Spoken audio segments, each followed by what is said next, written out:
Tapi kan Dr. Jaya tidak melakukan otopsi. Orang tidak melakukan otopsi, lalu dia berbicara, itu tidak beda dengan orang yang ngomong sembarangan di pinggir jalan. Oke.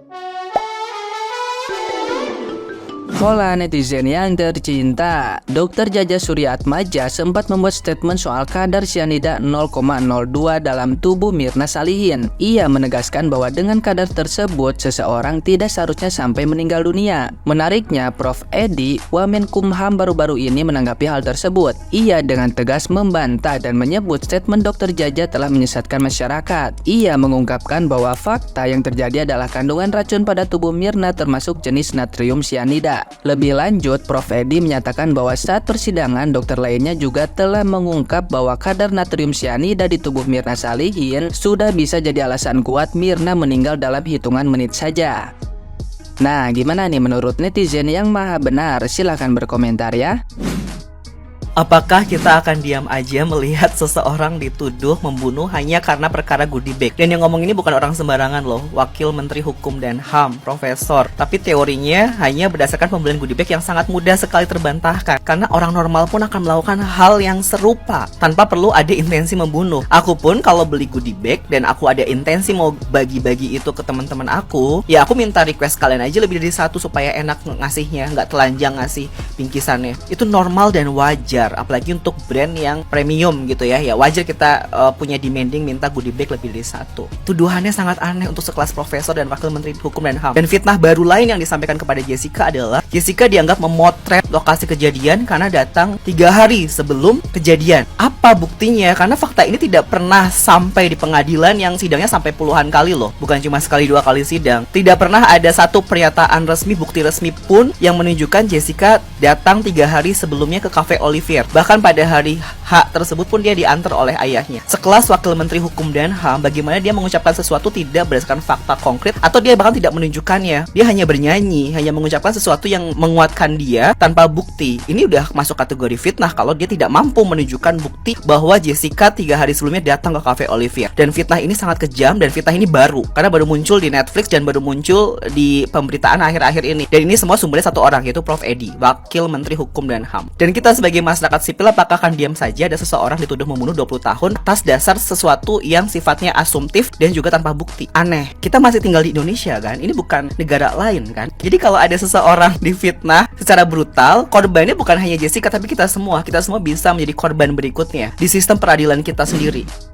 Bagi orang yang mengikuti saya di sosial media sejak lama pasti tahu saya orang yang sangat mengagumi berbagai pikiran, berbagai karya tulis dan pendapat yang dibuat oleh Profesor Edi O.S. Sirait. Mulai dari prinsip-prinsip hukum pidana, bukunya Asas Legalitas dan Penemuan Hukum, dan Hukum Pidana Internasional, dan buku pembuktian, hukum pembuktian juga saya baca semuanya. Tapi belakangan, nampaknya saya harus menyampaikan kritik keras terhadap Profesor Edi O.S. Mengapa? Di salah satu podcast yang belakangan ramai diperbincangkan oleh publik terkait dengan kasus Jessica Mirna ini, Profesor Edi saya nilai lebih jaksa dibandingkan Sandi. Karena kenapa? Karena dalam podcast tersebut Prof. Edi seolah-olah paling menguasai materi pokok perkara. Ini yang menjadi catatan. Profesor Edi ini dalam persidangan tersebut hanya bertindak sebagai ahli, sehingga seorang ahli itu harusnya tidak punya kepentingan terhadap perkara yang sedang diperiksa. Dan ada banyak sekali catatan-catatan lainnya yang menurut saya Prof. Edi harus mulai mendengar dan mulai menarik diri dari perdebatan-perdebatan ini. Di antaranya berbagai kejanggalan akan coba kami ulas bersama dengan rekan-rekan lainnya yang mungkin punya kegelisahan yang sangat besar melihat tingkah laku dari Prof. Edi belakangan ini. Salah satu contohnya yaitu kalau teman-teman sudah melihat ataupun menonton video yang ada di YouTube, salah satu channel YouTube seorang YouTuber Deddy Kobuzer, Prof. Edi diundang sebagai pembicara dalam YouTube tersebut yang memberikan keterangannya. Secara pribadi saya menilai bahwasannya Prof. Edi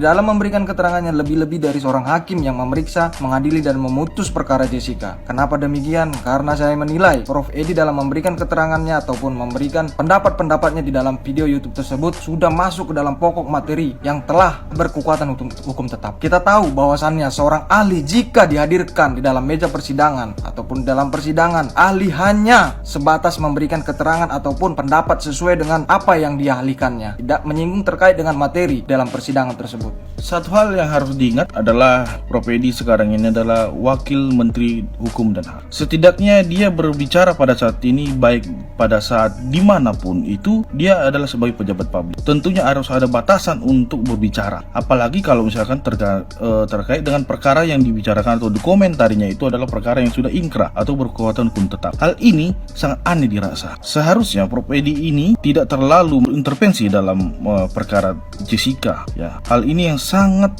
perlu diperhatikan oleh seorang pejabat publik di Indonesia ini. Jadi dua hal yang perlu saya sampaikan sebagai catatan kaki di akhir video adalah yang pertama, jangan-jangan Profesor Edi punya kepentingan besar dalam permasalahan ini. I don't know apa kepentingan besarnya. Apakah Prof. Edi adalah sutradara di balik kasus besar ini? Tidak ada yang tahu. Ini kan pertanyaan saja. Silakan nanti dijawab oleh orang-orang yang memahami cara berpikir dan cara bertindak dari Profesor Edi. Itu yang pertama. Yang kedua, saya akan tutup video ini dengan mengutip salah satu ayat teologi. Bertobatlah sebab kerajaan Allah sudah dekat. Bagaimana menurut pendapat Anda? Sampaikan di kolom komentar. Terima kasih. Semoga video ini bermanfaat.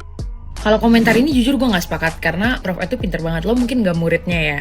Gue aja tuh kayak literally sering banget ngantuk kalau kelas, kalau misalkan kita boring, bosan. Tapi kalau dia ngajar itu gak ada satupun materi yang gue gak paham. Saking amazingnya dia kalau ngajar. Kayak stunning banget cuy. Kalau di depan dia tuh gak bawa apa-apa, kayak tangan kosong dia bisa ngejelasin semuanya. Prof hafalan segala macam, kayak gue kontra ya. Gue sebagai muridnya gue kontra karena menurut gue Prof Ed tuh pinter banget. Cuma kan gak apa-apa kalau misalkan argumen dia sama muridnya beda gitu kan, atau sama kita ya gak apa-apa kan. Gak ada masalah gitu loh. Bukan berarti kalau misalnya ada perbedaan pendapat kita langsung underestimate orang lain, itu membuat kita jadi jelek. Teman-teman, biasakan netizen followers gue terutama, kalau misalkan ada perbedaan pendapat jangan pernah ngerendahin orang lain, jangan pernah. Apalagi yang lo rendahin ini guru besar Fakultas Hukum Universitas Gadjah Mada, Kak, wakil menteri lagi. Hati-hati. Kalau gue sih jujur ngefans banget ya, karena gue memang suka diajarin.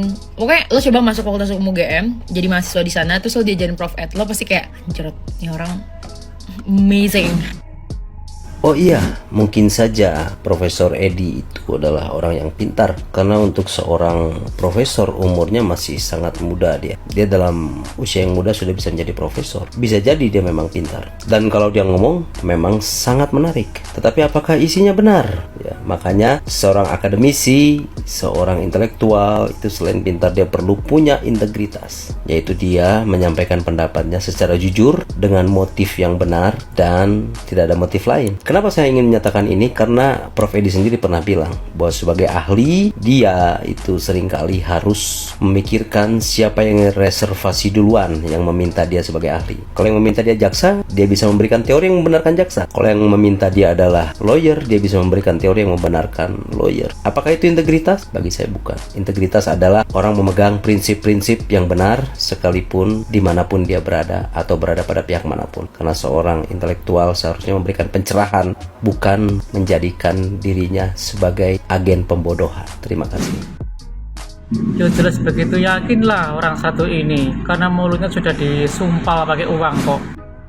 Guys, gue barusan melihat updatean terbaru dari kasus ini, kopi sianida, yang menurut Lemkapi kasus Mirna ini udah selesai dan berkekuatan hukum tetap. Pertanyaannya kenapa bisa? Padahal kasus ini itu tanpa bukti, hanya berdasarkan keyakinan hakim. Kok seolah-olah aneh ya kalau kata gue, kayak ada yang ditutup-tutupin gitu. Oke lah kalau misalkan kasus ini udah selesai ya, dan Jessica udah bener-bener gak bisa diganggu-gugat. Tapi oknum yang lain dicek juga dong, kan jadi fair gitu. Termasuk yang pertama ayahnya Mirna, kedua pegawai dari Cafe Oliver yang sempat ngobrol sama ayahnya Mirna, ketiga pihak kepolisian yang terlibat. Ya enggak, bukan gimana-gimana ya, tapi gue sebagai warga Indonesia ini kecewa banget sama hukum di Indonesia. Dan kesannya hukum di Indonesia ini tuh tidak transparan sih kalau kata gue.